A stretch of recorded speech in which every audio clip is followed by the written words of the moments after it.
અન્નપૂર્ણા રસોઈ ઘરમાં તમારું સ્વાગત છે. તો ચાલો આજે આપણે બનાવીશું બ્રેડ અને બટેટાનો નવો નાસ્તો. આપણે બ્રેડ લઈ લીધી છે. બ્રેડને આપણે નાના નાના ટુકડા કરી લઈશું. તો આ રીતે આપણે નાના નાના ટુકડા કરી લઈશું અને પછી એને આપણે પીસી લેવાની છે. આ રીતે આપણે બધી બ્રેડના ટુકડા કરી લઈશું. તમે કોઈ પણ બ્રેડ લઈ શકો છો. આપણે આ વ્હાઈટ લીધી છે. તમે જે બ્રાઉન કલરની બ્રેડ આવે એ પણ તમે લઈ શકો છો. હવે આપણે બટેટા લીધા છે, એને આપણે બાફી અને લઈ લીધા છે. હવે આપણે આને મેશ કરી લઈશું. આ રીતે ચીપિયાની મદદથી બધા બટેટા મેશ કરી લઈશું. બટેટા જો એકદમ મેશ સરસ કરી લીધા છે. અને આપણે થોડો પણ બટેટાનો આખો વટકો નથી રહેવા દેવાનો. આપણે 4 મીડિયમ સાઈઝના બટેટા લીધા હતા. આ રીતે આપણે કાંટાની મદદથી બધા મેશ કરી લીધા છે. અને આપણે આ બ્રેડ પણ આપણે સરસ પીસી લીધી છે. બ્રેડ ક્રમ બહુ મસ્ત બની ગયો છે. અને આપણે આની અંદર નાખી દઈશું. ચાલો હવે આપણે મસાલા કરી લઈશું. તો આપણે લસણ, મરચાં અને આદુની પેસ્ટ બનાવેલી છે એ નાખીશું. સ્વાદ પ્રમાણે આપણે મીઠું નાખીશું.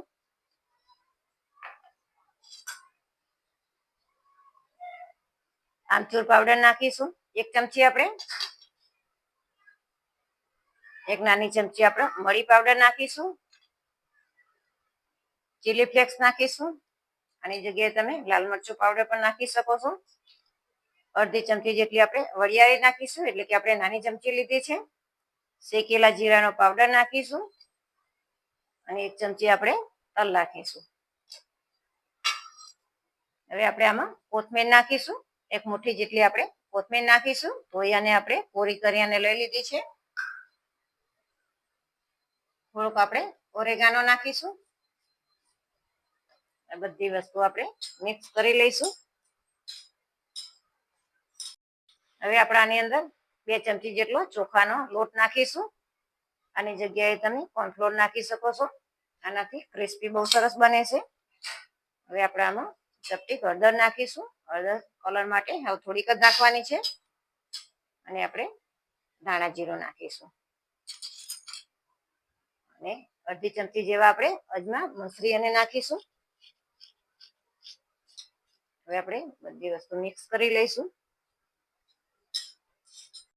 આપણે હાથથી જે રીતે લોટ બાંધીએ એ રીતે ખુલ્લા હાથે આપણે લોટ જેવું બાંધી લેવાનું છે. આને ચાલો આપણે જો આ રીતે સરસ મિક્સ કરી લીધું છે બધું. અને 4 બ્રેડ અને 4 મીડિયમ સાઈઝના બટેટાથી એકદમ પરફેક્ટ માપ આવ્યું છે.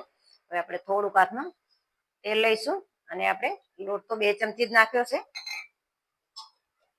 આ રીતે થોડુંક મસરી લઈશું તેલ વાળું કરી. આપણે મિશ્રણ તૈયાર છે. તો હવે આપણે આનો ટીકીનો શેપ આપી દઈશું. જો આને તમે પાટલા પર મૂકી અને પકોડાનો શેપ આપવો હોય તો એમ પણ તમે આપી શકો છો. આ રીતે ગોળ લાડુ જેવું કરી અને આપણે આ રીતે થોડુંક દબાણ આપી અને આ રીતે આપણે ટીકીનો શેપ આપી દેવાનો છે.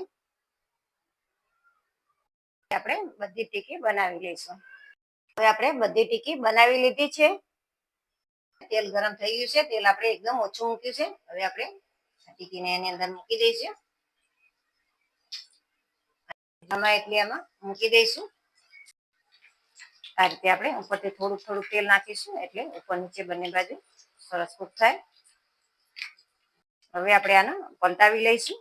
જો એક બાજુથી સરસ ગોલ્ડન થઈ ગઈ છે. આ રીતે આપણે બધી ટીકી પલટાવી લઈશું. આપણે ટીકી આ રીતે તરાઈ ગઈ છે. તો હવે આપણે એને કાઢી લઈશું.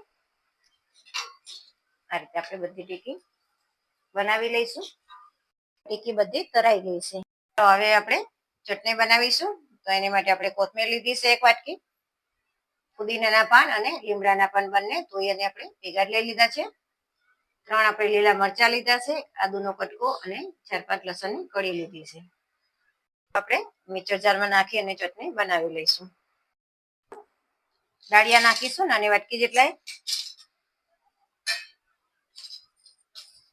થોડીક આપણે 1 ચમચી જેટલી ખાંડ નાખીશું. ખાંડ તમારા સ્વાદ પ્રમાણે તમે નાખી શકો છો.